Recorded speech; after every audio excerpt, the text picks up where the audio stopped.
All right, good afternoon, everyone. Once again, welcome to another edition of a Google Plus Hangout for our channel's theme. My name is Victor Matthias, and today we're going to be looking at the recently launched Niger Delta Cleanup Program, which was officially launched by the Vice President on Thursday in River State. Well, joining me to look at that today we have Hamzat Lawal. Hamzat joins us from Abuja, Nigeria's Federal Capital Territory. Hamzat, good afternoon and thanks for coming to the program.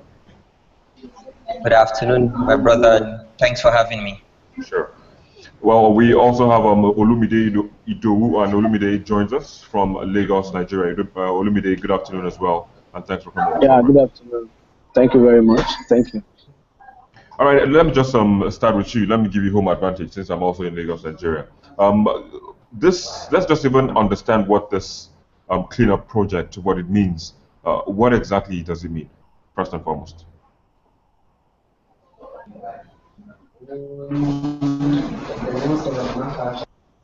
Olumide, that for you. Okay, so basically, I remember very well last year when I went to Paris, the president actually make a commitment to do this cleanup. And I also remember very well that the cleanup is going to help such communities to have back some of the wealth, some of the opportunities, and some of the advantages of what they are lacking for the past years.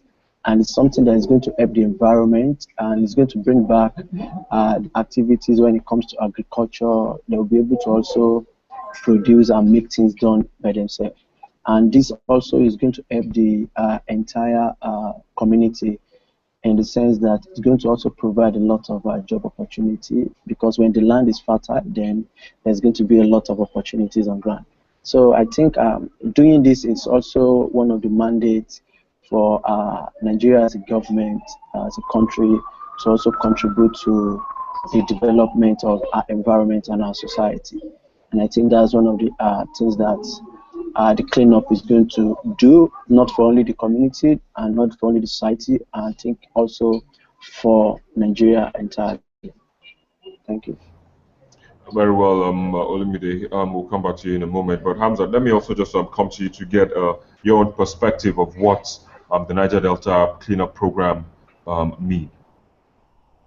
Well, for us, what it means, it's empowering the community, how we can ensure that the disruptive environment ecosystem over time that has been polluted is revitalized, and how can communities' voices be heard, being empowered, and ensure that we're able to preserve the environment in the Niger Delta. And beyond that, how can we ensure that moving forward, we would not have another case of cleanup, where we would see more proactive measures, more institutions being empowered to ensure that government policies are being enforced in due time, because this has lingered for so many years. As much as we're quite excited and it's historic, we need to also ensure that people are held accountable for their actions or inactions, and how it affects the Nigerian people's life, and most importantly, our rural communities.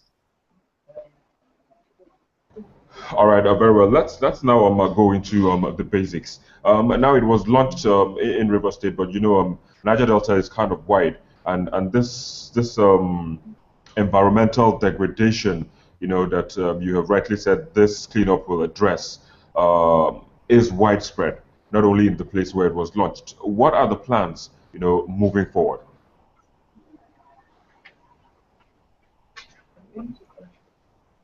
Hello, Hamza, can you hear me? Yes. Oh, so okay, fine. So I thought that was for Illumide. So I think moving forward, yes, we've started with one community. We've started with one community, but beyond that, we also need to look at how we can have more environmental impact assessment in other communities that are being affected. And like we all know, in recent time, there've been pipeline vandalization, and what this means is also more contamination of the environment due to oil spillage of affected host communities. So I think moving forward, what this means is taking more proactive measures and ensuring that we expand the scopes expand the scopes even beyond the Niger Delta, because even we have other contamination even in Niger State where you have lead poison due to artisanal mining. So again, we need a holistic approach where we would see more collaborative effort between communities and between different government agencies beyond the Ministry of Environment, so we can see more sustainability over time. Because after the cleanup, what next if people don't take ownership and don't get their voices heard? Olumide, Hamza is already talking about sustainability now, and he raised a salient question. He said, "What next after the cleanup?"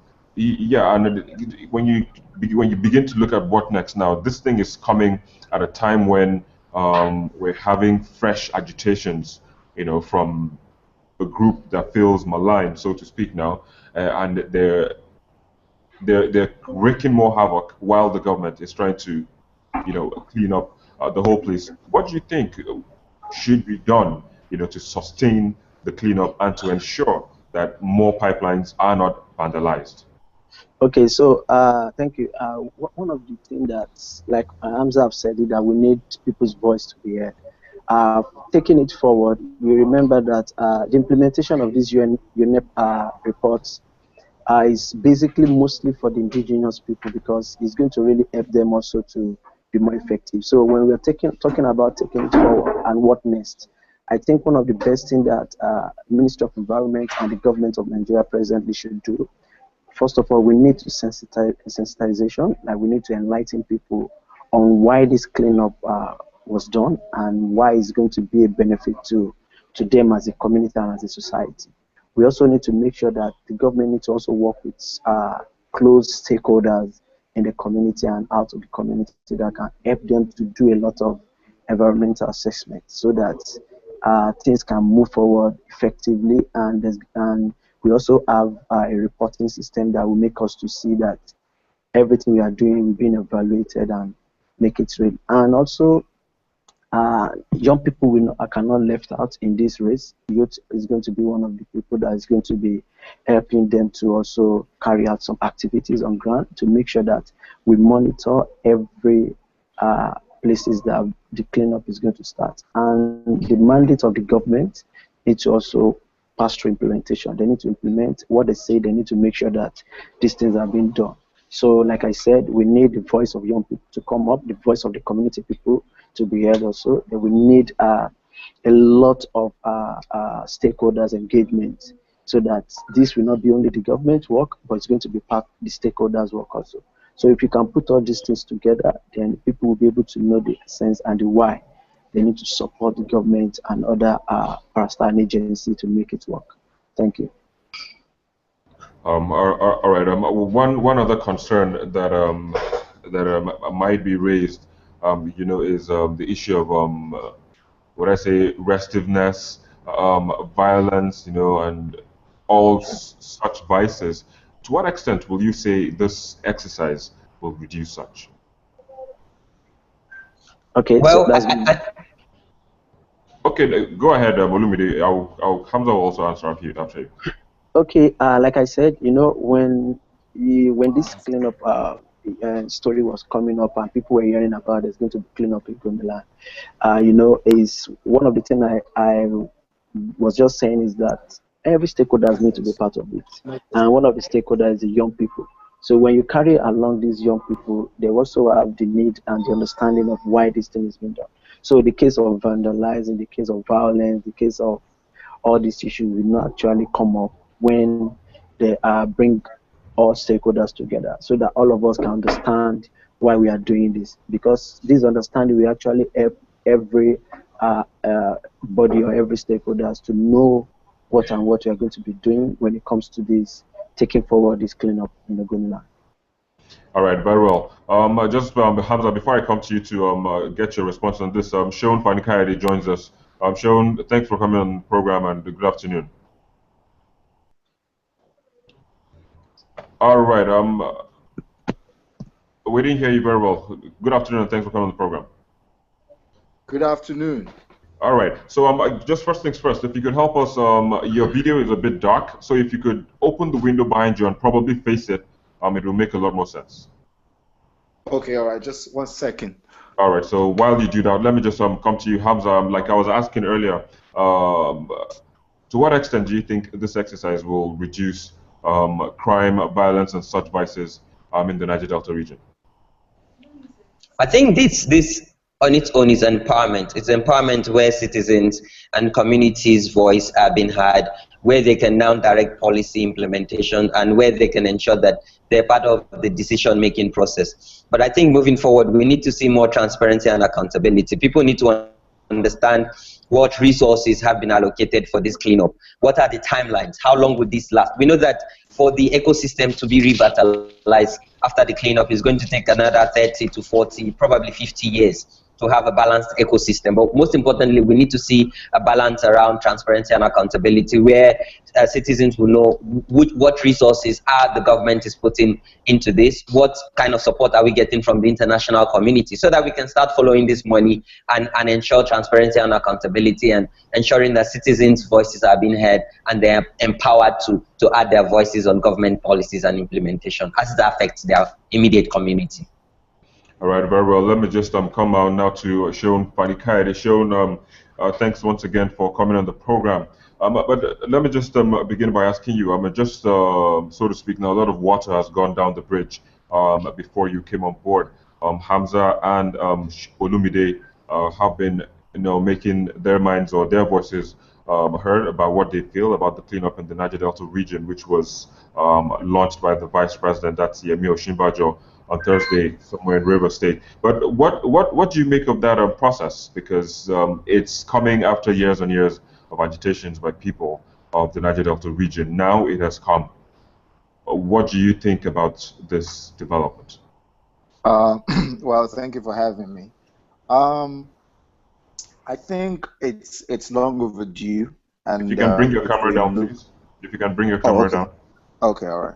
It's long overdue, and if we look at the past, if we look into history, this is not the first time that the government have actually promised the cleanup.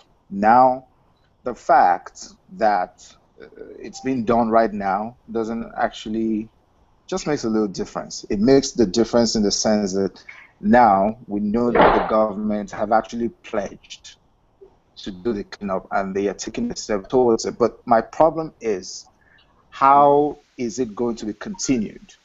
We have a continuity problem in Nigeria. We never continue anything. We don't have a maintenance culture.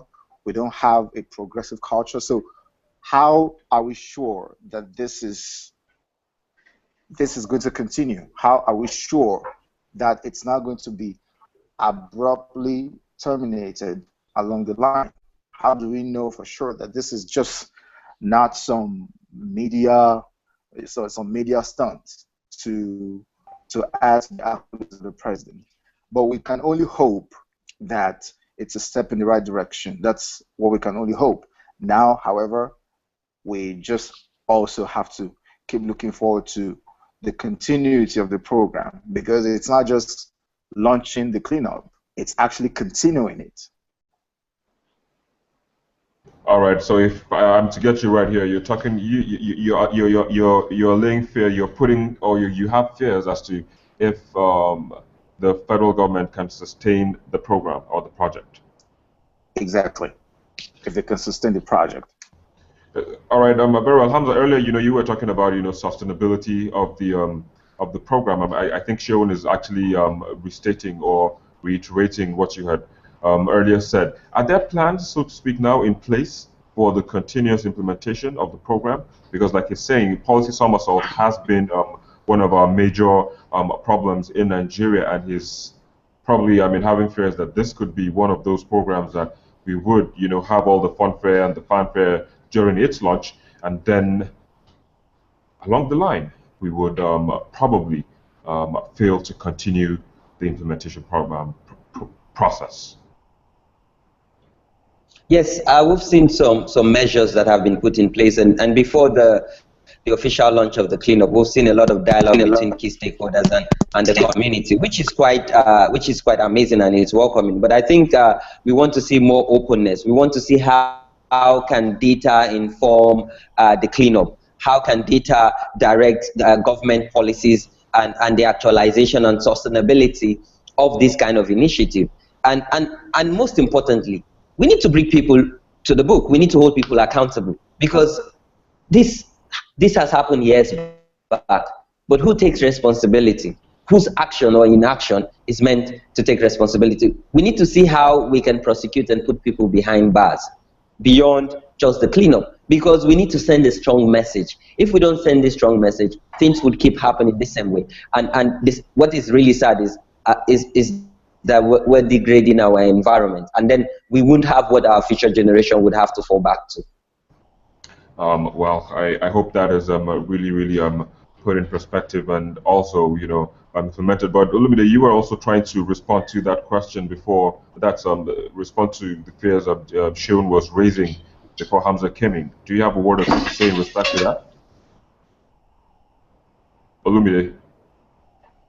Sorry, I don't get you. Sorry. Okay, I was like, you were Hello? also trying to. Yeah, I can hear you. Can you hear me? Hello? I can hear you. Can you hear me? Hello? I can hear you, Olumide. Hello, Victor. Yes, please, I can hear you, Olumide. Yeah, sorry, I couldn't get that question. Sorry. All right, so I was trying to say that you were earlier you were trying to respond to the fears Sheun actually raised, about the continuation of the program, that's continuation of the implementation program. Do you think we have Okay. sufficient mechanisms to ensure that we monitor and make sure that this program is continuously implemented to the letter? Okay. So first thing I would say is, Nigeria is a country that we always have this opinion that our governments are not doing anything. Like, we always have a second thought of, okay, fine, is it real or is it not real? One thing I would say is, when it comes to following up and monitoring and evaluation on this cleanup that just happened, I think one of the first things we should do is, first of all, give kudos to the government for making this happen. And I will urge every one of us, if it is very possible for us, to go back to the UNEP report on the Ogoni.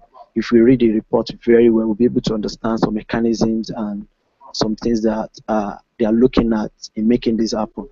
And the only thing we need from the government presently now is the trust, and so that they can implement those trusts. And without that, definitely, I think nothing is going to be happening. So one of the things I also want to say again is that I mentioned it before. They need to make sure that they carry everybody along. The people that are responsible for this cleanup, the people that have been working on these places, they need to carry them along. Because if there's no trust in these processes, then there's going to be a lot of we're going to be hearing a lot of people saying, okay, the money that I've embarked for this social project has been packed up, and all will continue. And the state that we have the Ogoni land also, we also make sure that we carry this state along, so that this state will also be part of there will be the people that will be on ground to check and put things in place for us. And all the stakeholders are people that can make this thing work. But one thing I will say again is that let us give this trust to the government, because they make this thing happen. I remember I was seeing something on social media when somebody said Buhari launched 34, 35, 36 years ago. He went there to launch something on farming and stuff. And because of this issue of oil spillage, those things were not working. So that means there's nobody that was on ground. Maybe there's no stakeholder or partners or people that are supposed to work or look through these things. But now it's a bygone story. What we are talking about now is, how can we make this thing sustainable? How can we make this implementation visible? So I would say they need to carry everybody along.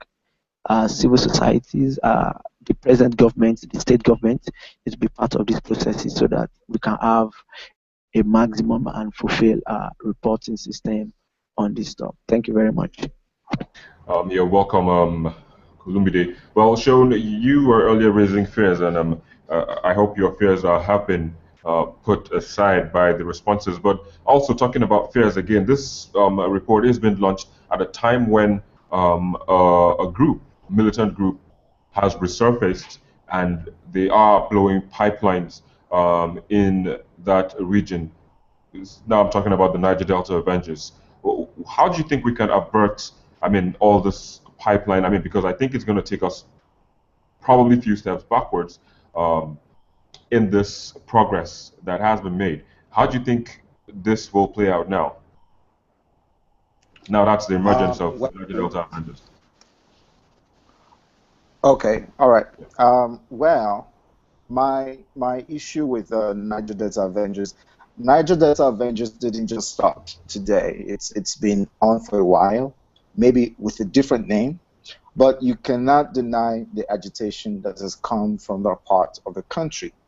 And now these agitations have actually only bothered on cleaning the oil spill and making sure that they actually have something to gain back from oil corporation from corporations, from the federal government, and any other consortium that decides to have an establishment there. Now they have to gain from those. They have to get something back. You have to give them. You have to give them something back. You have to give back to the community, and then it's very important because they cannot go for farming. There's no farm. There is nothing they can do from there that's actually beneficial to them health-wise or agriculture-wise. And now, when you take all of these into consideration, then you actually would understand how the agitations have been built up. So it wasn't just today, it wasn't just yesterday, it wasn't last year. Now you have to address the issue first. Now, I still do not see it as a wrong step if the government decides to have a sit down with these people. It's not even about negotiation now, for instance, but you have a sit down, understand the demands, you come to compromise, you meet each other halfway. This whole issue of being high-handed, handling this thing the violent way is not going to help anyone because they are going to keep bombing pipelines, and this is going to undermine the purpose of the cleanup eventually. So if the government do not want to waste their funds, our funds, actually, if they do not want to waste our funds and the effort and the time, they have to have a sit down with these people, understand their concerns, address them, meet each other halfway. I don't see anything wrong. Now, when you have discussed this, this is what Jonathan did. During Jonathan's regime, what he did actually was, even though I may think it was unorthodox, but it worked. He gave the contract to secure these pipelines to these militants. Now, this is like having someone, you know, someone is probably going to steal something, then you keep the person and you keep the stuff to be stolen in the custody of the person you suspect that would steal it. Now, you have these people who are probably going to bomb all these pipelines anyway, so you just give them the contract to secure the pipelines, to protect them, and then you save yourself the hassle. Of course, you would have to lose some more money, but that's nothing compared to how much you are going to lose should they embark on destroying and vandalizing the pipelines. So the government, in order not to waste its effort, have to calm down and dialogue with these people. I think it's very, very important that they dialogue with them. You dialogue with them, you know their demands first. You have to know their demands, know what they are looking for, know what they're aiming at. Then you see the ones you can meet that is not going to be detrimental to the government and to its people. And once you come to a compromise, you come to an agreement, then I think that is when the efforts to clean this region is going to take effect. Because if that is not done, I am sorry, we're still coming back to the same problem. Because once you go ahead to clean, they keep bombing the pipelines, and it's going to look like nothing is done. And it is not just about sitting in Nassau Rock and then giving out orders. You have to go down there. You have to talk with these people. You have to meet with them. It doesn't have to be official. It doesn't have to be official, but you have an agreement at something. It's going to save you a lot of stress. It's going to save you a lot of wastage of funds, of time, and of resources. All right, very well, Jeff. Let's wait and see how that plays out. But Hamza, let me come back to you now. Uh, one thing that the report, I mean, I haven't read it, but I'm just trying to ask, is there a clear-cut time and a stated amount that has been um, uh, put aside for this process to be completed? Well, the report has an implementation phase, and it has a different step-by-step on achieving the entire cleanup, which is quite amazing. But there is no specific in terms of resources that would be used and who would contribute to these resources. I know our government would take our resources as the huge chunk that would go into it, but and then get support from international donors and our partners. But there's no specific in terms of how much money would go into this, where it's coming from, and who is going to, and how would this be used, and which also goes back to the basics that as much as we want to succeed in this, we need to build confidence around this and get community ownership. And by and large, you need to become more open. And being open would ensure that we get a lot of data around this so that we can visualize this data and empower citizens with this data so their voices could be heard. And just to quickly respond to the previous speaker, I think now is the time for us to diversify our economy. As much as we depend hugely on oil and gas, this also sends another signal, another message that we need to move our economy in a sustainable way where we don't have to keep depending on oil and gas, so that we can then have a sustainable system or a very vibrant system that will grow to become more stable, so that we can create more jobs and see how we can empower citizens. And as much as the Niger Delta Avengers are blowing up pipeline, come to think of it, yes, this is affecting our economy and it's affecting businesses. But again, this is their community, this is their region, this is their environment. It's really disheartening. I'm not sure if they understand this. The devastation alone on the environment is huge, not to talk of their people. So again, I think we need to talk more about this and see how government can dialogue and sit down together with these people who have issues around it, so that they can dialogue and come to an agreement, so we can move forward as a country and as people. All right, very well, Hamza. We'll soon be rounding up, but Olumide, one thing that we know for sure is that these communities have won court cases, you know, in terms of getting compensation from oil companies that operate in that region.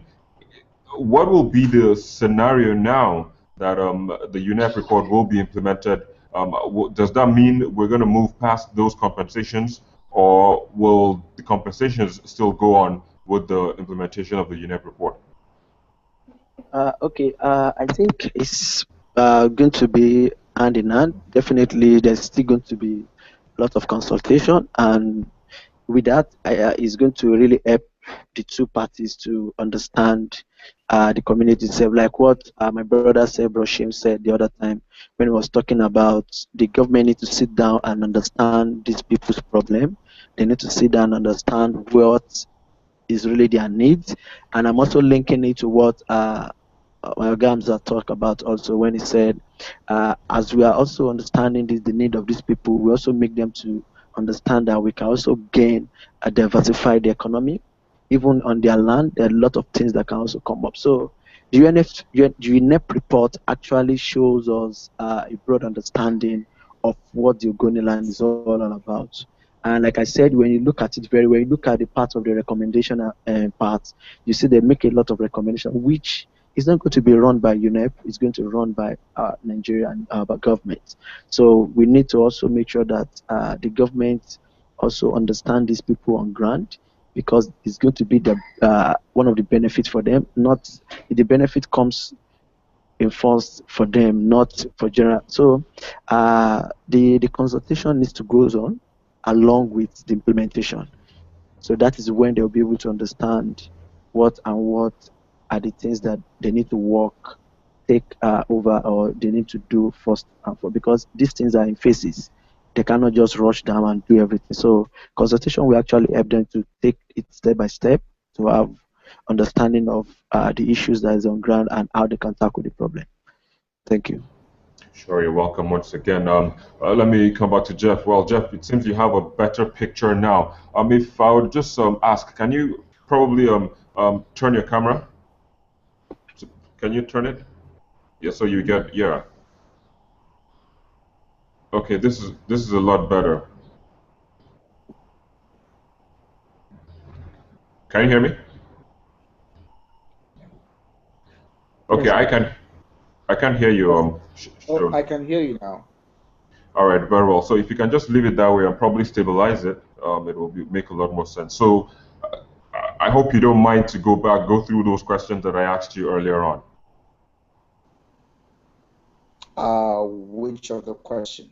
Okay, first of all, let me just come again on your thoughts on the program, the Niger Delta Cleanup Program. Well, like I said, program is long overdue. Lots of administrations have made promises before that this was going to be done. Now, taking this into consideration, you learn that we in Nigeria, we're used to politicians and administrations making promises they never keep. Now, this is a huge promise, and it's very important because this revolves around what we have built our economy on. This is what it revolves around. Now, you have to take this very, very seriously. Now, you also have to consider that these people, these affected people, have their livelihood put on hold. And actually, their livelihood is in shambles because of what we derive from there on which would build our economy. So every government, every administration comes in, makes promises, and then they renege on the promise. And these people are left with no choice. However, this administration are pledging to clean up Ogoni, and then they actually launching it is a good step in the right direction. However, my concern my concern is based on the continuity of the program. I was opportunity to read something that the vice president said some days ago. He said that they had delivered on their promise, and this barely just started yet, and then you're saying already that you have delivered your promise. It has not even kicked off properly, and then you are already alleging that you've fulfilled your promise. So we have to develop a continuity culture on this one, because if we do not continue, if we do not sustain this, then it's all going to amount to a waste of time, and it's going to be banned as well, alongside all the other promises that the previous administrations have made. So launching the cleanup is a good step in the right direction, but do we have enough willing people? Do we have willing policies that are going to ensure that these are carried out to the last letter? That's a question. Do we have able agencies? Do we have able officials? Do we have people who are actually very, very dedicated to this cause? Those are important questions that we have to ask ourselves. So it's not just being it's not just the ceremony or fanfare, like you said earlier, that we're concerned about. We're actually concerned about the actual implementation of the cleanup. So now, when we take this and we view it, and then we see that okay, something is actually being done, then we would say, okay, maybe, just maybe, this is going to end well. But like I said also earlier, it's very important that they dialogue with these avengers, these I don't want to call them miscreants, but they are what they are. It's very important that they are dialogued with. You cannot commence something like this without taking the demands into consideration. So you have to consider all the angles and make sure that you are very, very ready to take off. All right, very well, Jeff. Now we'll be rounding up, so let me just get your own um, closing statement now, so to speak, before we go. Oh, wow. Well, it's well, we're just all talking about the same thing. Um, you see, when you look at the way this whole thing has panned out, I feel like the region has been marginalized a lot, and it's going to be unfair to say everything else in other parts of the country belong to the respective parts of the country. But when it comes to oil, we say, oh, oil belongs to all of us. And we've never had an inkling. I've never lived there, but I've had people who live there. I've had people give me accounts of how terrible life is back in these places. Now, it's very important. It's going to be very, very important for the people, for the country as a whole, for these programs to take off and to take off well. So it's not just taking off, it has to take off.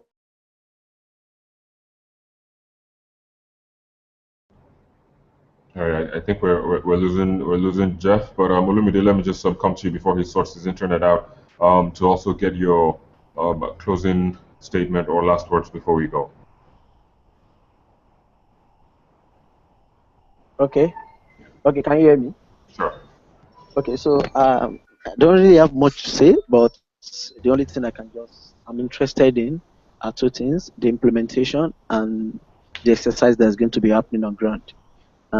Like I also said before, I want to see whereby the government carry along all stakeholders in this party, so that they can have understanding of the processes, and everybody will be able to carry along, so that there will not be a lot of talk all around that the government is not doing anything. For me, for now, I have strong positive mind that this is going to work out. I don't want to say it's not going to work out, because the first step has shown us that it's a good thing that is going to coming up, and it's going to help all young people. It's going to help a lot of citizens, and also we want to see the evaluation process whereby things are implementing. We want to be seeing how it goes on. So I urge the government to make sure that they do their part, and other stakeholders also make sure they do their part.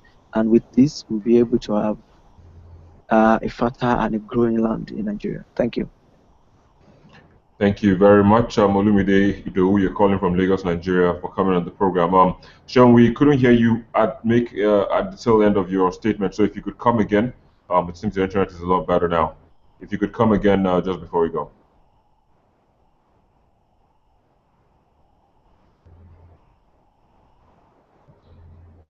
We can't hear you.